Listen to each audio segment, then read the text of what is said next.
Indian রেলওয়েতে আবারও বড় নিয়োগ। মোট ৬,৭৭৭টি শূন্যপদ। কোনো লিখিত পরীক্ষা নেই, শুধুমাত্র মেরিট লিস্ট এর মাধ্যমে নির্বাচন।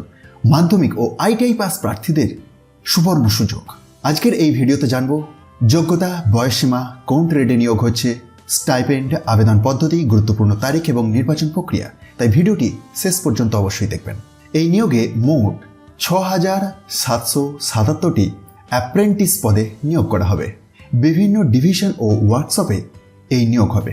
তো অনস্ক্রিনে দেখতে পাচ্ছেন বিভিন্ন ডিভিশন এর নাম দেওয়া আছে, যেমন কাটিহার ডিভিশন, আলিপুরদুয়ার ডিভিশন যেখানে ৬৫১টি স্লট রয়েছে। এছাড়াও অন্যান্য ডিভিশনের নাম আপনি দেখতে পাচ্ছেন। অফিসিয়াল নোটিফিকেশন পাবলিকেশন ডেট ১৬/৭/২০২৬। অনলাইনে অ্যাপ্লিকেশনের পদ্ধতি এখনো শুরু হয়নি, শুরু হচ্ছে ২০/৭/২০২৬ থেকে এবং চলবে আগস্টের ১৯ তারিখ পর্যন্ত। বেশিরভাগ ট্রেডের জন্য আবেদন করতে হলে মাধ্যমিকে অন্তত 50% নম্বর এবং সংশ্লিষ্ট ট্রেডে এনসিভিটি অথবা এসসিভিটি অনুমোদিত আইটিআই সার্টিফিকেট থাকতে হবে। এসসি, এসটি এবং পিডব্লিউবিডি প্রার্থীদের ক্ষেত্রে মাধ্যমিকে 50% নম্বরের বাধ্যবাধকতা নেই।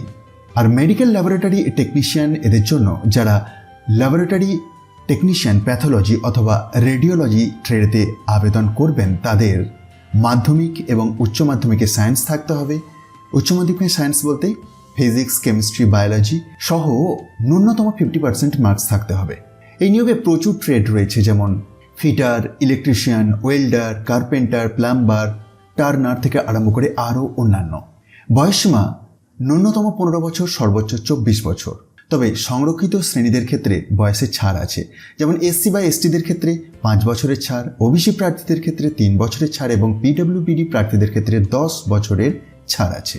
100 টাকার আবেদন মূল্য লাগবে। হ্যাঁ, জেনারেল, ওবিসি এবং ইডব্লিউএস প্রার্থীদের জন্য আবেদন ফি আছে 100 টাকা। আর এসসি, এসটি, পিডব্লিউবিডি, ইবিসি এবং সমস্ত মহিলা প্রার্থীদের জন্য আবেদন সম্পূর্ণ বিনামূল্যে। এই নিয়োগের সবচেয়ে গুরুত্বপূর্ণ বিষয় হলো কোনো লিখিত পরীক্ষা হবে না। মেধা তালিকা তৈরি হবে মাধ্যমিকের নম্বর এবং আইটিআই নম্বর, এই দুইয়ের গড় নম্বরের ভিত্তিতে।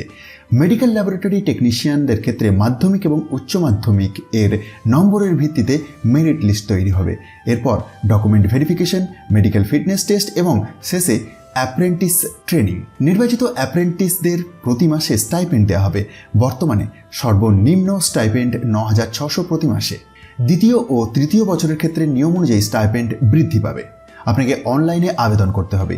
Official north east frontier railway এর ওয়েবসাইটে গিয়ে আপনাকে আবেদন করতে হবে। মনে রাখবেন, একজন প্রার্থী শুধুমাত্র একটিই আবেদন করতে পারবেন। একাধিক আবেদন করলে আবেদন বাতিল হয়ে যাবে। আরও একটি বিষয় অবশ্যই মনে রাখবেন, অ্যাপ্রেন্টিসশিপ সম্পূর্ণ করলেই রেলওয়েতে স্থায়ী চাকরির নিশ্চয়তা নেই। আশা করি আজকের ভিডিওটি আপনার অনেক উপকারে আসবে। ভিডিওটি ভালো লাগলে অবশ্যই লাইক করবেন, বন্ধুদের সঙ্গে শেয়ার করবেন এবং চ্যানেলটি সাবস্ক্রাইবের পাশাপাশি বেল আইকনটি এনাবেল করে রাখতে ভুলবেন না। ধন্যবাদ, সবাই ভালো থাকবেন।